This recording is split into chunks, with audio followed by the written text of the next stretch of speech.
madman and the stars don't laugh at the tale. If you call him the legend, lives beware the madman Mars. The legend lives beware the madman Mars.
Good evening and welcome back, horror fans! As promised, tonight we are joined with the one and only Kyle fucking Glencross. If you don't know who Kyle Glencross is, then A, smack yourself, B, listen up. Because he runs Mystery Rubber Workshop, making masks for Trick or Treat Studios, Umbrella Academy. The guy is huge.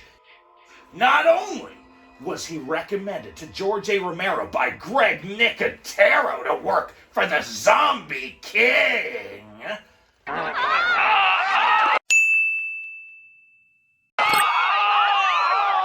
but also the reason he's here tonight, Friday the 13th comes to Toronto, Jason fucking X. Hello, Kyle. Hello. Okay, Kyle, let's get down to business. My first question for you this evening, and thank you for being here, by the way, is what was it like getting that phone call to work on Jason X? I flipped out. Honestly, I was already working on a television show, and we didn't get many American projects coming to Canada at that point in time. It was that point in the 90s. And two friends of mine had come over to the studio that I was working at and asked if I would like to work on the new Friday the 13th picture. And I immediately called my boss and quit the show that I was working on. You sly bastard. Listen to that, everyone. He's a show jumper. Not good business, but I was young. Who cares? Take them for all they're worth. Yeah. Amazing. What the hell is going on? Jason Voorhees, that's what's going on. He's an unstoppable killing machine. Guys, it's okay. He just wanted his machete back. Word on the street is you applied Kane Hodder's makeup every day on set? How the hell did you get that gig, Kyle? I was hired on specifically, I think, as a set person. I was sort of known at that time for working on set. We were already in the shop constructing the Uber Jason suit and building all the pieces and the props and the bodies that went along with the show. And I went in with our supervisor, who is Stéphane Dupuis. Oh, yes, Stefan. Academy Award winner, the Fly. We went to set, and Stefan and I both were applying the cowl piece, painting up his neck, making sure Kane was comfortable with all of the work that we were doing, and then we finished up the makeup to go to a camera test. And as we were leaving, Stefan sort of handed us brush-overs and said, "He's yours. I've got work to do back in the shop." And I was awestruck. I couldn't believe I was actually given this opportunity. That's a lot of responsibility for a little lad such as yourself. Well, as you think, 6 years later, I was watching Jason Takes Manhattan in a drive-in with my friends, and the next thing you know, I'm working with Kane. And it was myself and a good friend, Dave Scott, who's another great Toronto makeup effects artist. Ah, yes. And Dave and I were sort of Kane's dressers for the rest of the show and makeup artists. So you dressed Kane Hodder from head to toe? What do I need to know? Head to toe. Oh boy. You listen to that, folks. You jump ship on shows, you get the cool jobs, okay? Bingo.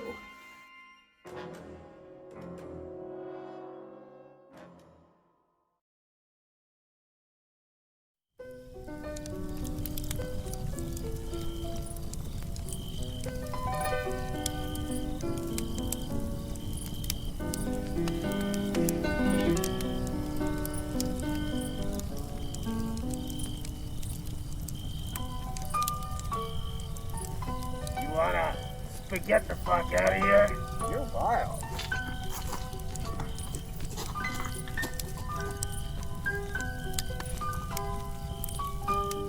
Good evening, and welcome to Blood Opera's Freaky Fun Facts for no fucking reason. A special Campfire edition. Our question this evening is, the legend of Madman Hodder was based on a witch killer. And extra points if you name the movie that beat them to the punch.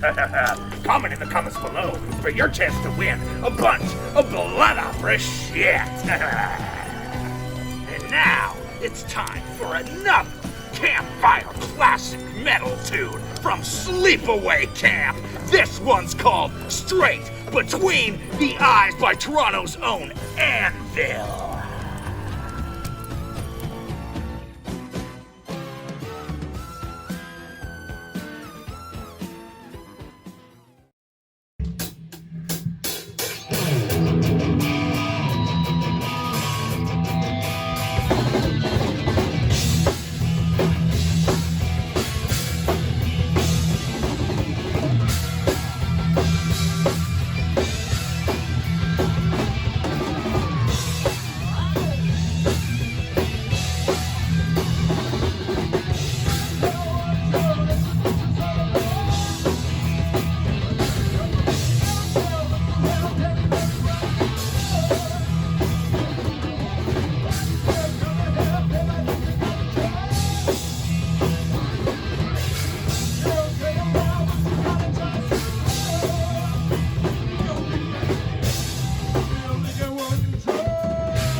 If you're gonna ask, why is this, why is that? It's up to you. And if you wanna know just why the flowers grow, that's okay too. But if you're gonna ask me why I love you like I do, I don't think I can explain. Got no words to say it, really rather play it out with you. Only know the feelings, chemistry revealing this simple truth. Should you feel it too, please let your feelings through. Love, get a grip on us too. Don't need words to know. Don't need words to know how I feel about you. Don't need words. Magician does his magic, thrills you with a slick trick. You never know just how he makes it happen. Find yourself just clapping and feeling good. Should the magic get you high, no need to wonder why. Come with me together, let's count all the stars in the sky. Don't need words to know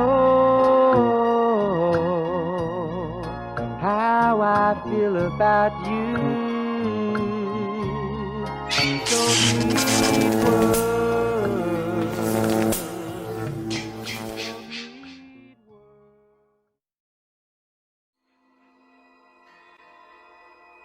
So, Kyle, working on movies, it's not always a good time.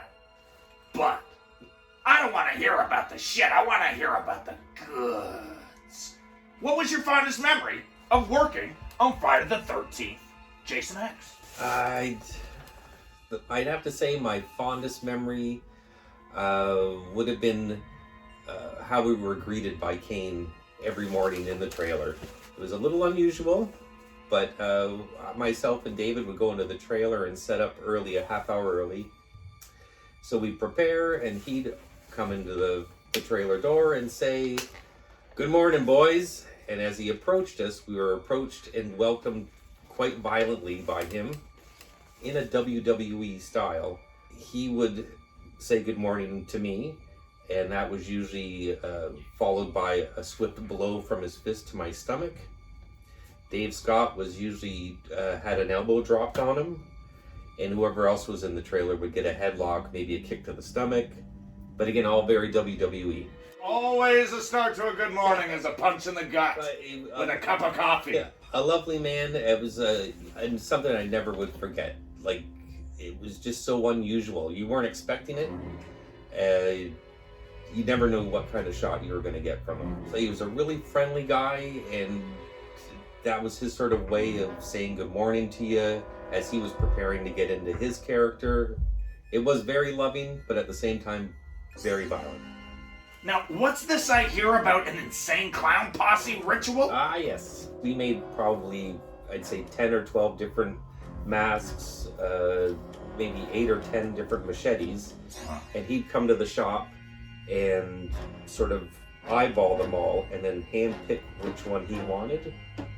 And from there, he would keep his mask and his machete in a pelican case. And after his makeup was completed, each morning we have to put on in the Insane Clown Posse. I'm sorry, I can't remember which song it was, but we would have to blare the Insane Clown Posse music and then present him with his pelican case, in which he would crack open very slowly and put his hands on top of the mask and the machete as he would prepare to take them to set. We would dress him with his mask, he would take his machete, stand in front of the mirror.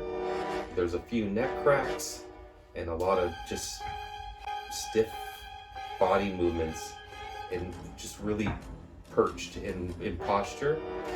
And you kind of knew don't mess with him then, because he He was in full Jason. Well, I'm glad he didn't put clown makeup on with that. I'm glad it was still the hockey mask. Oh, good lord.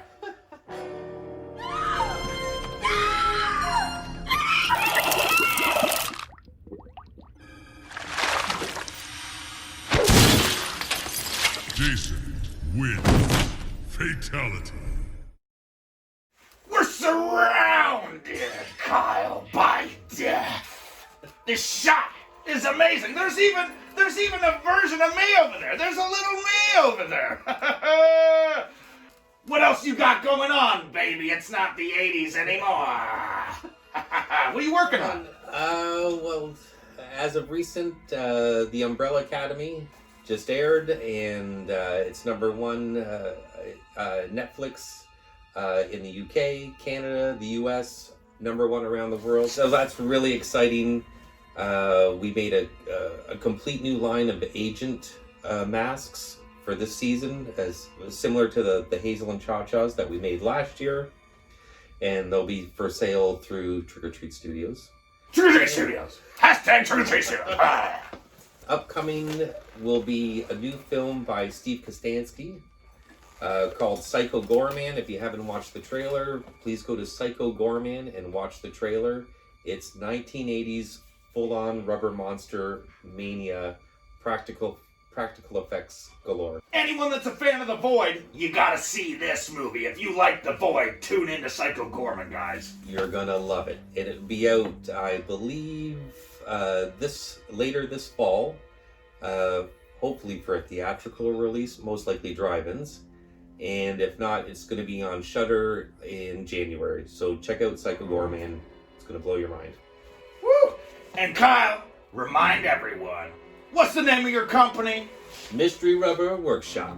Ow, because it's mysterious.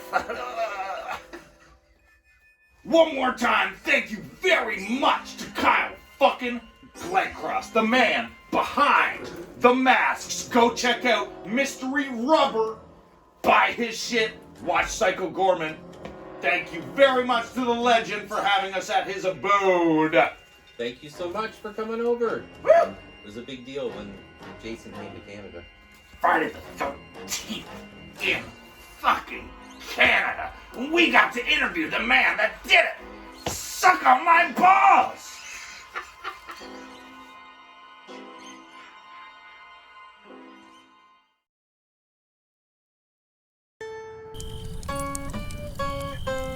Oh, I love that song. I gotta take a piss though.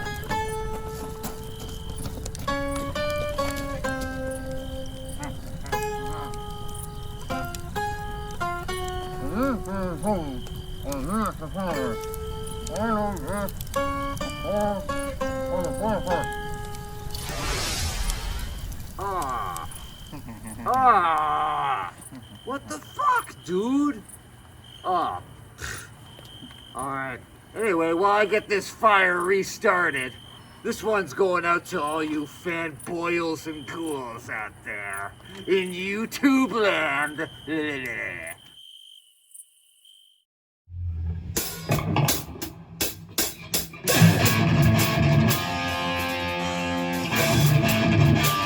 You know what we all are.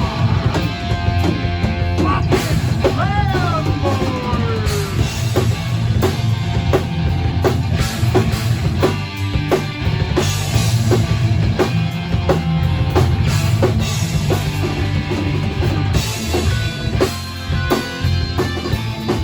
You ever want that autograph so fucking bad that you would kill someone to fucking have it?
heard some.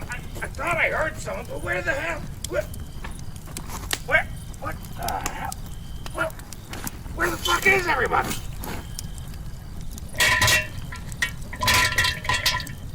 What do you mean behind me?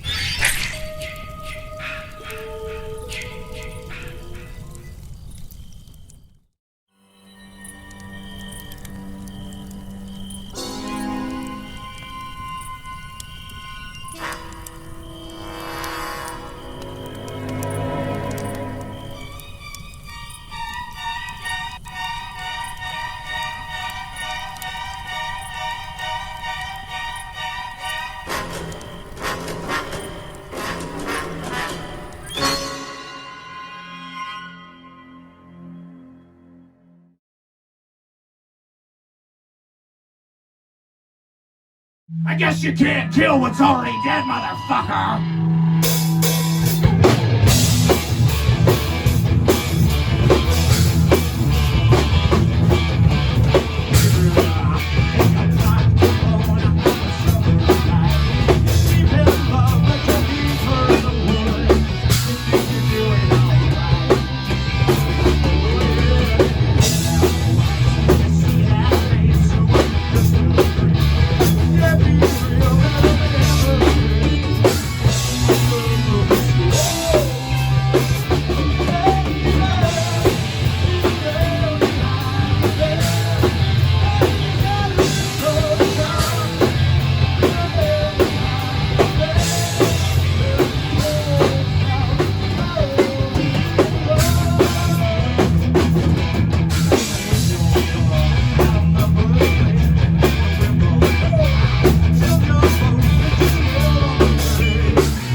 Hey, can I help you with something? If you're looking for the band, they left hours ago, so you wouldn't mind moving along. It's getting kind of late, really. Thanks. Get it.